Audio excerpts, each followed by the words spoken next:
আমরা একটা সৌহার্দ্যের মাসে, সকলের সাথে সকলের একটা সম্মিলনের মাসে আমরা উপস্থিত হয়েছি।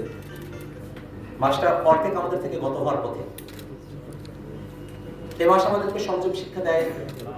এই মাস আমাদেরকে পরস্পরের কাছে আসার একটা সুযোগ করে দেয়। আমরা যারা বাংলাদেশের রাজনৈতিক পরিমণ্ডলে দীর্ঘদিন ধরে এই চর্চা দেখে এসেছি, আমরা জানি যে রমজানের এই সময়টাতে বাংলাদেশের রাজনৈতিক দলগুলো তাদের মধ্যে সততা বিপরীত থাকা সত্ত্বেও তারা পরস্পরের সঙ্গে এক টেবিলে আসতে পারে ইফতারের সময়টাতে। তো আমরা খেলাফতে মজলিস, জাতীয় নাগরিক পার্টি, এনসিপি, 11টি দল আমরা এবার একত্রে আমাদের নির্বাচনী যাত্রা অংশগ্রহণ করেছি। আমাদের পারস্পরিক কিছু বোঝাপড়ার মধ্য দিয়ে আমাদেরকে এবারে নির্বাচনে অংশগ্রহণ করতে হয়েছে। তার অন্যতম বড় লক্ষ্য ছিল এই বাংলাদেশকে একটা দুর্নীতিমুক্ত, আধিপত্যবাদ মুক্ত, বিচার এবং সংস্কার বাস্তবায়নের বাংলাদেশের প্রত্যাশায় আমরা সবগুলো দল একত্রে এবার নির্বাচনে অংশগ্রহণ করেছিলাম।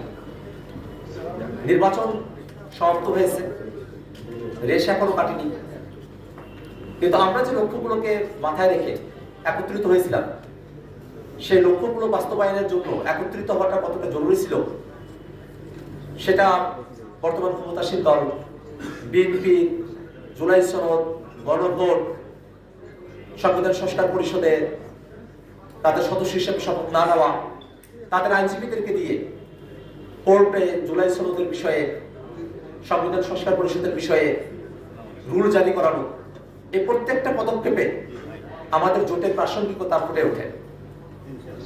আমরা এই বাংলাদেশটাকে একটা ফেসিবাদী কাঠামো মুক্ত একটা সুন্দর গণতান্ত্রিক বাংলাদেশ হিসেবে রূপান্তর করার যাত্রায় নিজেদেরকে একত্রিত করেছি।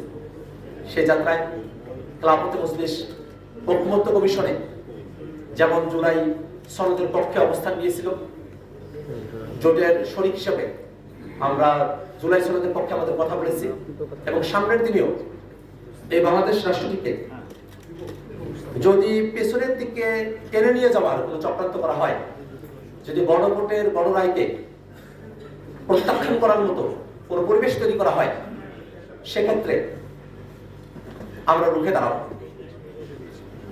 আমরা বিএনপির অনেকগুলো বক্তব্যের মধ্যে আমরা শুনেছি যে তারা জনগণকে একটা সাময়িক বুঝ দেওয়ার জন্য নির্বাচনের আগে গণভোটে হ্যাঁ পক্ষে দুই একবার তারা বলেছে। জনগণকে বুঝ দিয়ে রাখা, জনগণ ভুলে যাবে এমন ধরনের বাংলাদেশ কিন্তু এখন আর নেই। যদি মনে করা হয় থাকে বিএনপির তরফে যে জনগণকে বুঝ দিয়ে রাখার জন্য গণভোটের কথা, হ্যাঁ এর কথা নির্বাচনের আগে তারা বলবেন, নির্বাচনের পরে তারা গণভোটকে ভুলে যাবেন, এটা বাংলাদেশের মানুষ এটা গ্রহণ করবে না। নির্বাচনের আগে যে জনগণ সিদ্ধান্ত নিতে পারে, নির্বাচনের পরেও সেই জনগণ সিদ্ধান্ত নিতে পারে। হাসিনার শাসন ভোটের মধ্য দিয়ে এদেশে শেষ হয় নাই, জনগণের রাজপথের লড়াইয়ের মধ্য দিয়ে হাসিনার শাসনটা শেষ হয়েছে। অতএব এই বাংলাদেশকে যদি আমরা নতুন করে করতে চাই, তাহলে জনগণের যে ম্যান্ডেট, সে ম্যান্ডেটকে ভুলে যাওয়ার কোনো সুযোগ নেই।